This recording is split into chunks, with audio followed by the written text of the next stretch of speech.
నమస్తే, welcome to our channel. నేను సిరి. ఢిల్లీలో అయితే ఒప్పందం కుదిరింది, పొత్తుపై ఒక క్లారిటీ వచ్చింది. అయితే ఇప్పుడు జగన్మోహన్ రెడ్డి గారికి మరి వేటు పడే అవకాశం ఉందా? అంటే వేటు పడితే ఏ అంశం మీద వేటు పడుతుంది? సో ఈ అంశాన్ని మనకి క్లుప్తంగా వివరించడానికి మనతో పాటు ఉన్నారు ప్రముఖ సీనియర్ జర్నలిస్ట్ జగదేవ్ గారు. నమస్కారం సార్. సార్, ఇప్పుడు ఢిల్లీలో అయితే 3 పార్టీల ఒప్పందం అయితే కుదిరిపోయింది. సో ఇప్పుడు తొలి వేటు జగన్ గారి మీద ఏది పడే అవకాశం ఉంది సార్? ఏ అంశం మీద పడే అవకాశం ఉంది? ఒకవేళ గెలిస్తే ఇక్కడ ఏపీలో పొత్తు అంశము అంటే మన ఊహాగానాల ప్రకారం కన్ఫర్మ్ అయిపోయినట్టే, అంటే 99% అయిపోయినట్టే. కాకపోతే సీట్ల సర్దుబాటు వ్యవహారంలో ఇంకా మల్లగులాలు పడుతున్నారు, నాంచుడు ధోరణి అవుతుంది. కానీ మీరు అన్నట్టు కన్ఫర్మ్ అయినట్టే, ఎందుకంటే ఆల్రెడీ బాబు గారు అక్కడే ఉన్నారు, పవన్ కళ్యాణ్ గారు కూడా వెళ్ళినట్టు సమాచారం. అయితే ఇట్లా వెళ్తే నేను ఇంతకుముందు కూడా చాలా సందర్భాల్లో చెప్పింది ఏంటంటే, జగన్మోహన్ రెడ్డి గారు అనే వ్యక్తికి ఆయన ఒకవేళ ఇన్ కేస్ ఆఫ్ నెక్స్ట్ ప్రభుత్వం వచ్చినా కూడా కేంద్ర ప్రభుత్వంతో సయోధ్య కానీ ఒప్పందం కానీ లేదా సామరస్యంగా లావాదేవీలు జరిగే విషయంలో కానీ ఒక అండర్స్టాండింగ్ అనేది ఉండాలి. లేకపోతే రాష్ట్ర ప్రభుత్వం నడిపించడం చాలా చాలా కష్టం. ఇంకా ఎందుకంటే ఆల్రెడీ కాంగ్రెస్ పార్టీ నుంచి బయటకు వచ్చారు కాబట్టి కాంగ్రెస్తో ఒకవేళ సెంట్రల్లో కాంగ్రెస్ వస్తే ఆయనకి ఒరిగేది ఏముండదు, ఏ పని జరగదు నేను అనుకుంటున్నాను. బీజేపీ ఇప్పుడు అలాగూ టీడీపీ జనసేనతో పొత్తు కాబట్టి నెక్స్ట్ బీజేపీ వస్తే ఇంకా ఆయన ఎట్లా నడిపిస్తారు? ఇది ముందు రాష్ట్ర ప్రజలు దీని గురించి ఆలోచించాలి. ఒకవేళ ఆయన పథకాలతోనే ఇంకా కొంతమంది మారని వ్యక్తులు, ఆయనే కావాలనుకునే వ్యక్తులు ఎవరైనా ఉంటే దీని గురించి ఒకసారి ఆ వ్యక్తులకి ఆలోచించమని నేను రిక్వెస్ట్ చేసుకుంటున్నాను. ఒకటి, కాంగ్రెస్ నుంచి బయటకు వచ్చారు కాబట్టి ఎట్టి పరిస్థితుల్లో కాంగ్రెస్తో మళ్ళీ ఉండదు. బీజేపీ ఎలాగూ టీడీపీ జనసేనతో కలుస్తుంది కాబట్టి బీజేపీతో కూడా ఉండదు. ఎందుకంటే గతంలో బీజేపీతో ఉన్నా బీజేపీ ఆచితూచి అడుగులు వేసింది, వీళ్ళకి రాష్ట్రానికి ఇవ్వాల్సింది ఏమీ ఇవ్వలేదు, వీళ్ళు కూడా ఏం అడగలేదు. కాబట్టి బీజేపీ ఇప్పుడు టీడీపీ జనసేనతో వెళ్తుంది కాబట్టి ఇంకా బీజేపీకి కూడా వీళ్ళతో పొత్తుకి సంబంధమే లేదు. సో ఇప్పుడు రాష్ట్రం ఇప్పటికీ ఎన్ని అప్పుల్లో కూరుకుపోయి ఉద్యోగస్తులకి జీతాలు కూడా ఇచ్చుకోలేని పరిస్థితుల్లో ఉంటే, నాయకులు కూడా వాళ్ళ సొంత పెట్రోల్ పోసుకొని వెళ్లాల్సిన పరిస్థితి, ఇంకా పెట్రోల్కి డబ్బులు కానీ దేనికి లేకుండా పోతున్నాయి.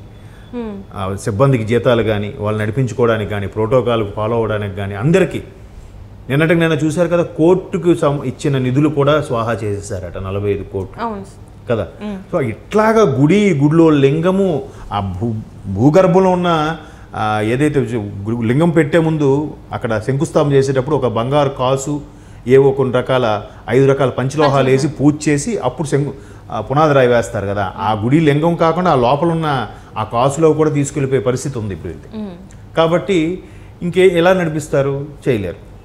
అటువంటి పరిస్థితుల్లో బీజేపీతోని లేదు, ఇప్పుడు కాంగ్రెస్తో కూడా లేనప్పుడు వాళ్ళకి కష్టమవుతుంది. మరోవైపు వీళ్ళు చేసేవి ఏవైనా జెన్యున్గా ఉన్నాయంటే చాలా అవకతవకలు ఉన్నాయి.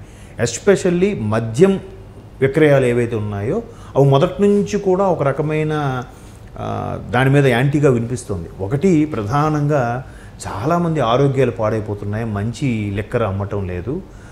అది కూడా లిక్కర్ షాపులని బ్యాన్ చేసేసి ప్రభుత్వమే లిక్కర్ షాపులు, ఒకప్పుడు ప్రసాద్ అనేవారు, ప్రభుత్వ సారాయి దుకాణం అని, దానికి షార్ట్ కట్లో ప్రసాద్ అనేవారు. అవే ఇప్పుడు గవర్నమెంట్ ఏరెక్ షాప్ అని, ఇప్పుడు గవర్నమెంట్ లిక్కర్ షాపులు నడిపిస్తున్నారు. అది కూడా ఎలా అంటే, నాకు తెలిసి గవర్నమెంట్ నడిపించే షాపుల్లో క్యూఆర్ కోడ్ కానీ, యూపీఐ కానీ, కార్డ్ స్వైపింగ్ కానీ ఏమి ఉండేది కాదు. Only cash and carry on, only cash. So దీని మీద ప్రతిపక్షాలు, టీడీపీ, జనసేన లాంటివి కొన్ని పోరాటం ఇవన్నీ చేసిన తర్వాత ఒక 6 నెలల్లో ఎంతో, 1 సంవత్సరం పాటు అనుకుంటా, మళ్ళీ క్యూఆర్ కోడ్ అది పెట్టారు. మరి గడిచిన 3 ఏళ్ళలో ఏమైనట్టు ఆ అమౌంట్? చాలామంది అమౌంట్ ఇచ్చాం, దానికి ఒక రసీదు ఉండదు, ఒక లెక్క ఉండదు, ఒక జమ ఉండదు, ఒక జిఎస్టీ ఏమీ ఉండవు. దానికి ఇచ్చామా, 200 ఇచ్చామా, క్వార్టర్ బాటిల్ తీసుకున్నామా, పోనీ తీసుకున్నామంటే దానికి ఏమైనా అంటే ఇన్ని లెక్క పెట్టుకోండి. చూడు, ఒక్కొక్కటి చెప్తుంటే, ఫస్ట్ ఆన్లైన్ ట్రాన్సాక్షన్ లేదు, తర్వాత క్వార్టర్ 200 అంట, 200కు కూడా అవి ఏమైనా బ్రాండెడ్ వాల్యూసా అంటే అది కాదు. బయట బోర్డులు ఉంటాయి చాలా బ్రాండెడ్ అని, లోపలికి వెళ్తే అన్నీ వెటకారంగా స్పెషల్ స్టేటస్ అని, లేదంటే ఏవో ఎట్లాగా దాన్ని ఏమంటారు, ఏవో 7 హార్స్ అని విన్నారా సార్ మీరు?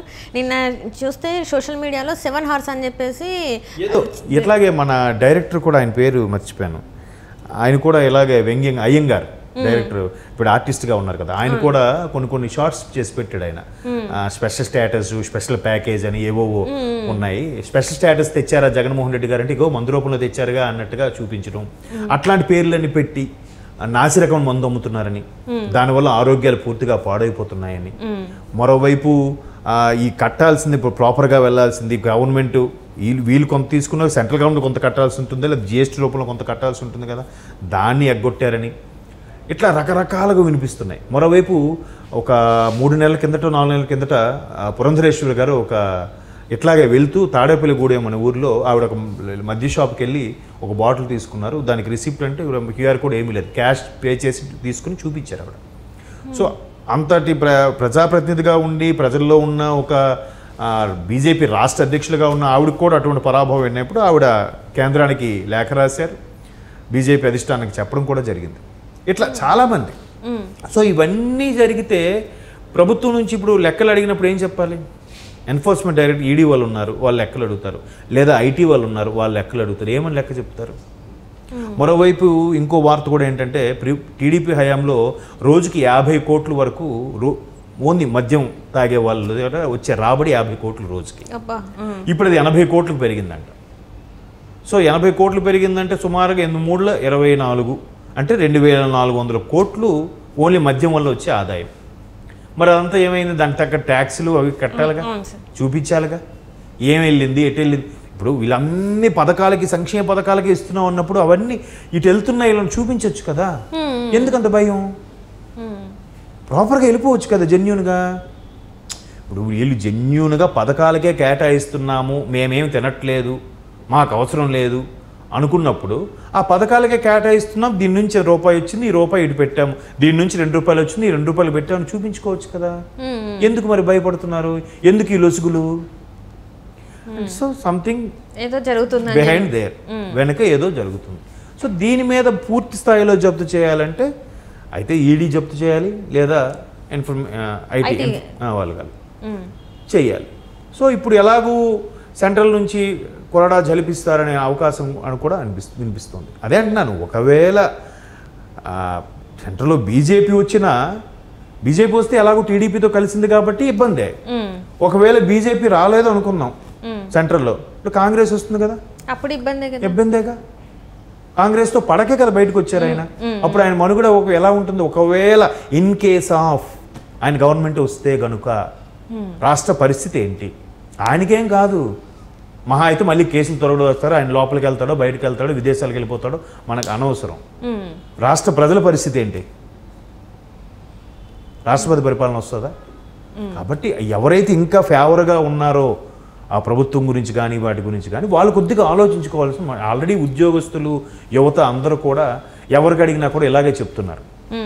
నా అభిప్రాయం చెప్పట్లేదు, ఇలా చెప్తున్నారు.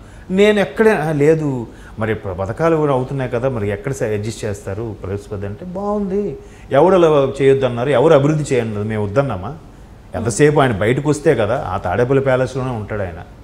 ఇప్పుడు ఎలక్షన్ ముందు కాబట్టి బయటకు వస్తున్నాడు. అలా ఏవైనా ఓపెనింగ్ ఉంటే బయటకు వస్తాడు, లేకపోతే ప్రజల్లోకే రాడు ఆయన. ఒక పార్టీని సడన్గా ఒక ఆఫీసుని విజిట్ చేసినట్టుండదు, ఒక కంపెనీ శంకుస్థాపన చేసినట్టు పనులు మాత్రం అయిపోతున్నాయి. అక్కడెక్కడో పోర్టులు 5-6 పోర్టులు రెడీ అయిపోతున్నాయి. అక్కడ శ్రీ సిటీలో ఒక 5-6 కంపెనీలు రెడీ అయిపోయి ఇవన్నీ చెప్తున్నారు. ఇవన్నీ ఇప్పుడు కాదు, రకరకాలుగా ఏదో చెప్తున్నారు. బట్ ఇవన్నీ ఒకటి చూస్తే ఈడీ వాటితోని మళ్ళీ పాత కేసులతో పాటు ఇది కూడా యాడ్ అవుతాయేమో. అప్పుడు వీళ్ళతో పాటు ఇప్పుడు ప్రజెంట్ ఉన్న ఆఫీసర్స్ ఎవరైతే ఉన్నారో వాళ్ళు కూడా లెక్క చెప్పాలి, వాళ్ళు కూడా వాళ్ళతో పాటు యాడ్ అవుతారు. Right sir, right. Thank you so much sir. Thank you.